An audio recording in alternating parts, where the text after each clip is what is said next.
আসসালামু আলাইকুম আমার প্রিয় ভাই বোনেরা কেমন আছেন? আশা করি ভালো আছেন। আলহামদুলিল্লাহ আমিও ভালো আছি। নিয়ে আসলাম একদম নতুন একটা রেসিপি, একদম ভিন্ন স্বাদের একটা রেসিপি। ঘরে যদি থাকে আটা এবং ডিম, একটা ডিম দিয়ে আমি বানিয়ে নিলাম একটা নাস্তার একটা রেসিপি। এখন মৌসুমের কাল, বৃষ্টি সবসময় লেগে থাকে, আর বাচ্চাদের কিন্তু এই জিনিসটা কিন্তু খুবই পছন্দ। এটা নাস্তাও বলতে পারে, আবার ডোনাটও বলতে পারেন। ছোট বেবি যে ডোনাটগুলো সেগুলোও বলতে পারেন। খুবই একটা নাস্তার রেসিপি বললে ভালো হবে।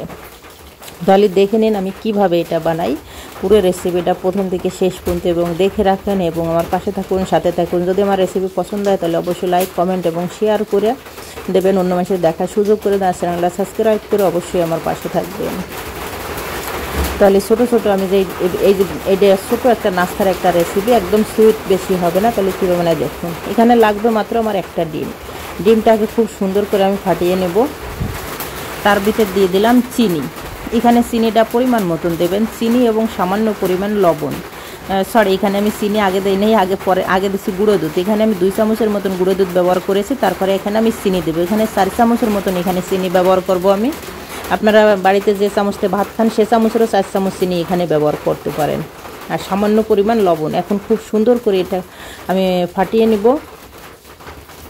ফাটিয়ে নেওয়ার পর এখানে আপনারা বেকিং পাউডার, আমি বেকিং পাউডার ব্যবহার না, আমি ইস্ট ব্যবহার করেছি সামান্য একটু।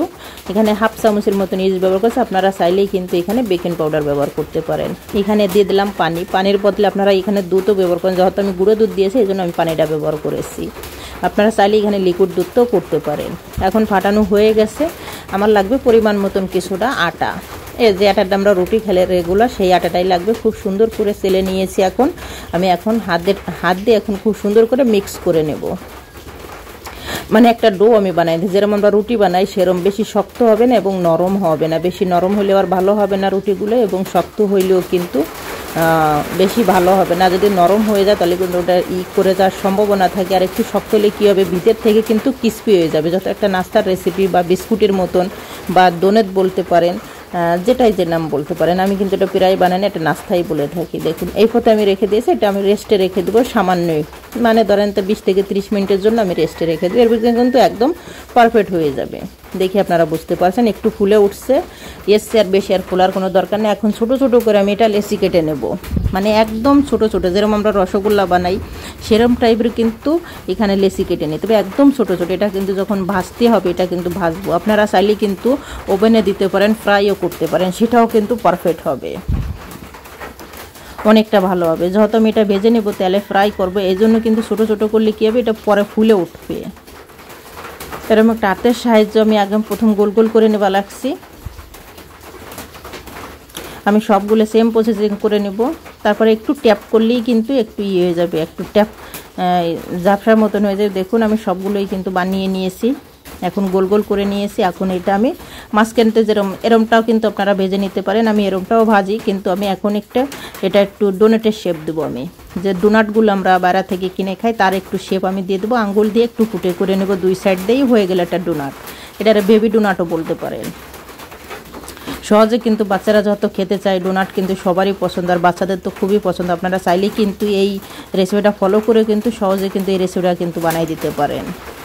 এটা আমি গোল গোল করে বানানোর পর একটু আমি 5 মিনিট একটু রেস্টে রেখে দিয়ে তারপরে আবার আমি ডোনাটের একটা শেপ দিয়ে দেওয়া লাগছে। যে সামান্য একটু আঙ্গুল দিলেই কিন্তু আপনি ফুটে হয়ে যাওয়া লাগছে, যে এরম আটাটা কিন্তু একদম পারফেক্ট হইতে হবে। এরম আমি সেমগুলো এরম বানিয়ে নিব এক এক করে সবগুলো। তারপরে এখন চলে যাব চুলায়। এখন আমি তেল পরিমাণ মতন গরম করতে দিয়েছিলাম। এখন এক একটা করে এটা আমি গরম তেলের ভিতর দিয়ে দিব। তেলটা অবশ্যই আগে হিট করে নেবেন।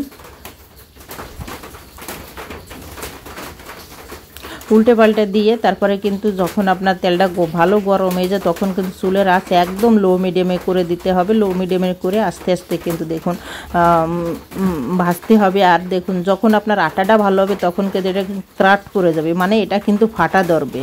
এই নাচটা কিন্তু ভিতর থেকে একদম সফট, উপর থেকে ক্রিস্পি হয়ে উঠবে। আর এটা কিন্তু নরম তুলতুলে হবে, ভিতরে কিন্তু একদম নরম হবে।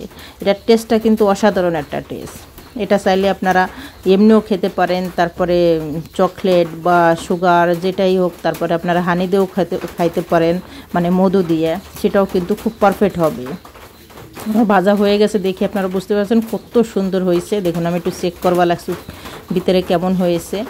মাশাআল্লাহ খুবই ভালো হয়েছে। এখন আমি তুলে নেব বলেছি এক সেম পদ্ধতিতে কিন্তু আমি সবগুলো এরকম ভেজে নেব। আর দেখুন ছোট ছোট করে বানাইছি, কত বড় একটা হয়ে গেছে। অবশ্যই তেলটা খুব সুন্দর করে জড়িয়ে নেবেন। আমি এক এক করে সবগুলো কিন্তু এক সেম পদ্ধতিতে ভেজে নেব। আর এটা কিন্তু যদি এরকম যদি বানান বাচ্চারা কিন্তু ভাববে যে ডোনেট, যেহেতু আমার বাড়িতে বাচ্চা আছে এই জন্য আমি ভাবছি যে এরকম বানাইলে তাদের কাছে মনে হবে কিছুটা ডোনেট বানানো হচ্ছে ডোনাট, এই জন্য আমি এরকম একটা শেপ দিয়েছি। আপনারা চাইলেই কিন্তু এই যে মাঝখানে যে ফুটোটা এটা না দিয়ে কিন্তু একদম সহজে বিস্কুটের শেপও কিন্তু বানিয়ে নিতে পারেন, সেটাও কিন্তু একদম পারফেক্ট হবে। আর আমি আটাটা এরকম ক্রিস্পি করে ভাবছি যে এই জন্য দেখুন তো পুরোটা কিন্তু ফাটা ফাটা ভাব আসছে। আমি কিন্তু এরমই কিন্তু এই রেসিপিটা এরমটাই কিন্তু চেয়েছিলাম, আপনাদের দেখাই দিলাম।